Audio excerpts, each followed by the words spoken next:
ನಮಸ್ತೆ ಸ್ನೇಹಿತರೆ, ನಾನು ನಿಮ್ಮ ಪ್ರವೀಣ್. ಗುರುಭಕ್ತಿ ಯೂಟ್ಯೂಬ್ ಚಾನಲ್ಗೆ ಸ್ವಾಗತ, ಸುಸ್ವಾಗತ. ಇಂದು ಒಂದು ವಿಚಿತ್ರವಾಗಿರುವಂಥ ತಾಂತ್ರಿಕ ಪರಿಹಾರವನ್ನು ನಾನು ನಿಮಗೋಸ್ಕರ ತಂದಿದ್ದೀನಿ. ಯಾವ ವಿಷಯಕ್ಕೆ ಸರ್? ಮನೆಯಲ್ಲಿ ಒಬ್ಬನೇ ವ್ಯಕ್ತಿಯಿಂದ ನಮಗೆ ಸಮಸ್ಯೆ ಆಗ್ತಾ ಇದೆ ಸರ್. ಎಲ್ಲ ಸದಸ್ಯರು ಒಂದು ಕಡೆ ಇದ್ದರೆ ಒಬ್ಬ ಅಥವಾ ಇಬ್ಬರು ವ್ಯಕ್ತಿಗಳು ಇನ್ನೊಂದು ಕಡೆ ಇರ್ತಾರೆ. ಕೆಲವೊಂದು ನಿರ್ಧಾರಗಳನ್ನು ತಗೊಳ್ಳುವಾಗ ಇವ್ರುಗಳು ಒಪ್ಪೋದಿಲ್ಲ, ಅಥವಾ ಇವರಿಂದನೇ ಕಿರಿಕಿರಿ ಎಲ್ಲ ಆಗ್ತಾ ಇರ್ತದೆ. ಯಾವುದೇ ಶುಭ ಕಾರ್ಯದಲ್ಲೂ ಇವ್ರದ್ದು ಕಿರಿಕಿರಿ ಇದ್ದೇ ಇರ್ತದೆ. ಸೊ ಅಂಥ ವ್ಯಕ್ತಿಗಳು ಅಂದರೆ ಒಗ್ಗಟ್ಟಿರಬೇಕು ನಮ್ಮ ಸದಸ್ಯರ ಮಧ್ಯಗಳಲ್ಲಿ. ನಮ್ಮ ಮನೆಯಲ್ಲಿ ಇವರು ಒಂದು ತೀರ, ನಾವು ಒಂದು ತೀರ, ಹೊರಗಡೆ ಜನಗಳಿಗೆ ಬೇರೆ ರೀತಿ ಕಾಣಿಸ್ತಾ ಇದೆ. ಈ ಥರ ಒಬ್ಬ ವ್ಯಕ್ತಿ ಮಾಡೋ ಈ ಸಮಸ್ಯೆಯಿಂದಾಗಿ ಭಾಳಷ್ಟು ಜನರಿಗೆ ಸಮಸ್ಯೆಗಳು ಬರ್ತಾ ಇರ್ತವೆ. ಅಥವಾ ಈ ವ್ಯಕ್ತಿ ನಮ್ಮ ಮಾತು ಕೇಳಬೇಕು ಸರ್, ಆ ಥರದ್ದು ಏನಾದರೂ ಒಂದು ಮಾಡಿ, ಅಲ್ಲ ಇದಕ್ಕೇನಾದ್ರು ಒಂದು ಪರಿಹಾರ ಕೊಡಿ ಅನ್ನುವಂಥದ್ದು ಒಂದು ಕಮೆಂಟಲ್ಲಿ ಬಂದಂಥ ಒಂದು ವಿಚಾರ ಆಗಿತ್ತು ಅವರಿಗಾಗಿ, ಅಥವಾ ಅವರಂತೆ ಸಮಸ್ಯೆನಲ್ಲಿರುವಂಥವರ ಎಲ್ಲರಿಗಾಗಿ. ಮಂಗಳವಾರ ಮತ್ತು ಶನಿವಾರ ನೆನ್ಪಿಟ್ಕೊಳ್ಳಿ, ಮಂಗಳವಾರ ಅಥವಾ ಶನಿವಾರ ಅಲ್ಲ, ಮಂಗಳವಾರ ಮತ್ತು ಶನಿವಾರ ಈ ಪ್ರಯೋಗವನ್ನು ನೀವು ಮಾಡಬೇಕು. ಮನೆಯಲ್ಲಿ ಎರಡೇ ಎರಡು ಚಪಾತಿಯನ್ನು ಮಾಡಬೇಕಾಗುತ್ತೆ. ಆವತ್ತಿನ ದಿವಸ ಚಪಾತಿ ಇಲ್ಲ, ನೆನ್ಪಿಟ್ಕೊಳ್ಳಿ, ಆವತ್ತಿನ ದಿವಸ ಚಪಾತಿ ತಿನ್ನಂಗಿಲ್ಲ.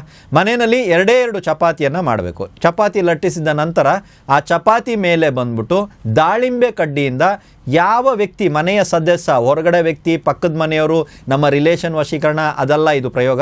ಮನೆಯ ಸದಸ್ಯರು ಒಮ್ಮತದ ನಿರ್ಧಾರಗಳನ್ನ ತಗೊಳ್ಳೋಕ್ಕಾಗ್ತಾ ಇಲ್ಲ. ಈ ಒಬ್ಬ ವ್ಯಕ್ತಿಯಿಂದ ಎಲ್ಲ ಒಂದು ಸಮಸ್ಯೆ ಆಗ್ತಾ ಇರೋದೇ ಈ ಒಬ್ಬ ವ್ಯಕ್ತಿಯಿಂದ. ಈ ಒಬ್ಬ ವ್ಯಕ್ತಿ ಹೂ ಅಂದ್ಬಿಟ್ರೆ, ಈ ಒಬ್ಬ ವ್ಯಕ್ತಿ ಸೈಲೆಂಟ್ ಆಗಿಬಿಟ್ರೆ ನಮ್ದೆಲ್ಲ ಪ್ರಾಬ್ಲಮೇ ಇರಲ್ಲ ಸರ್. ಅರ್ಥ ಆಯ್ತಾ? ಅಂಥವ್ರಿಗೆ ಸೊ ಚಪಾತಿಯನ್ನು ಲಟ್ಟಿಸ್ತೀರ. ಇವಾಗ ಮನೆ ಹೆಣ್ಮಕ್ಳು ಮಾಡ್ಬೋದಾ ಅಂದರೆ ಯಾರು ಬೇಕಾದ್ರೂ ಮಾಡ್ಬೋದು ಆ ಮನೆಯಲ್ಲಿ. ಸೊ ಲಟ್ಟಿಸಿದಾಗ ಏನು ಮಾಡಿ ಅಂದರೆ ದಾಳಿಂಬೆ ಕಡ್ಡಿ ತೊಗೊಳ್ಳಿ. ಆ ಲಟ್ಟಿಸಿರುವಂಥ ಆ ರೊಟ್ಟಿಯ ಚಪಾತಿಯ ಮೇಲ್ಗಡೆ ಬಂದ್ಬಿಟ್ಟು ಏನು ಮಾಡಿ ಅಂತ ಹೇಳಿದ್ರೆ, ಆ ಒಂದು ವ್ಯಕ್ತಿಯ ಹೆಸರನ್ನ ಬರೀರಿ. ಜಸ್ಟ್ ಅವ್ರ ಹೆಸರು ಬರೆದ್ರೆ ಸಾಕು.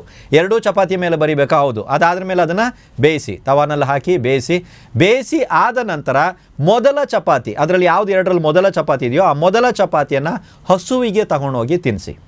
ಎರಡನೇ ಚಪಾತಿಯನ್ನು ನಾಯಿಗಳಿಗೆ ತಿನ್ನಿಸಿ. ಈ ನಾಯಿ, ಹಸು ನಿಮ್ಮ ಮನೆಯದೇ ಆಗಿರ್ಬೋದು, ಆದರೆ ನಾಯಿ ಬೀದಿ ನಾಯಿ ಆಗಿರ್ಬೇಕು, ನೆನ್ಪಿಟ್ಕೊಳ್ಳಿ. ಇದೊಂದು ಮಾತ್ರ ಮಾಡಿ. ನಾಯಿ ಕಲ್ಲರ್ ಯಾವ್ದು ಇರಬೇಕು ಸರ್? ಚಪಾತಿನ ಹಿಂಗೆ ಮಾಡಿ 4 ಜನರಿಗೆ ಹಾಕ್ಬೋದು. ನಾಯಿ ಕಲ್ಲರ್ ಯಾವುದು ಬೇಕಾದ್ರೂ ಆಗಿರ್ಬೋದು, ಚಪಾತಿನ ನಾಯಿಗೆ ಹಾಕಿ. ಅದು 1 ನಾಯಿ ತಿನ್ನುತ್ತೋ 4 ನಾಯಿ ತಿನ್ನುತ್ತೋ ಅದು ನಿಮಗೆ ಬೇಡದಿರುವಂಥ ವಿಷಯ. ಸೊ ಇದನ್ನು ಮಂಗಳವಾರ ಮತ್ತು ಶನಿವಾರ ಈ ಪ್ರಯೋಗವನ್ನು ಮುಂದುವರಿಸ್ಕೊಂಡು ಹೋಗಿ.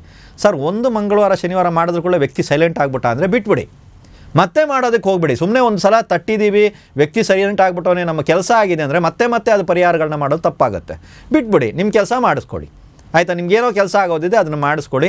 ಈ ಪರಿಹಾರವನ್ನು ಮನೆಯಲ್ಲಿ ಒಂದು ಸೌಹಾರ್ದತೆಯ ವಾತಾವರಣ ಅಥವಾ ಸದಸ್ಯರ ಮಧ್ಯೆ ಒಗ್ಗಟ್ಟಿಗೋಸ್ಕರ ಈ ಪರಿಹಾರವನ್ನು ಒಳ್ಳೆಯ ವಿಚಾರಕ್ಕಾಗಿ ತಾವು ಉಪಯೋಗಿಸಿ, ಅಥವಾ ಈ ಕೆಲಸ ಆಗೋ ತನಕ ಪರಿಹಾರವನ್ನು ಮುಂದುವರಿಸಿ.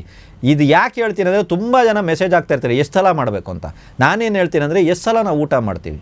ಹೊಟ್ಟೆ ತುಂಬ ತನಕ ಊಟ ಮಾಡ್ತೀವಿ. ಒಂದು ಸಲ ನಾವು ಕೂತಾಗ ನಮ್ಗೆ ಹೊಟ್ಟೆ ತುಂಬ ತನಕ ಆದರೂ ಕನಿಷ್ಠ ಪಕ್ಷ ಮಾಡ್ತೀವಿ.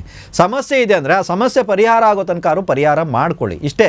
ಸೊ ಇದನ್ನು ನೀವು ಯೋಚಿಸಿ. ಈ ಪರಿಹಾರ ತಾಂತ್ರಿಕ ಪರಿಹಾರವಾಗಿದೆ ಮತ್ತು ಇದನ್ನು ಯಾರು ಬೇಕಾದ್ರೂ ಮಾಡ್ಬೋದಾಗಿದೆ. ಎಲ್ರಿಗೂ ಒಳ್ಳೆಯದಾಗಲಿ.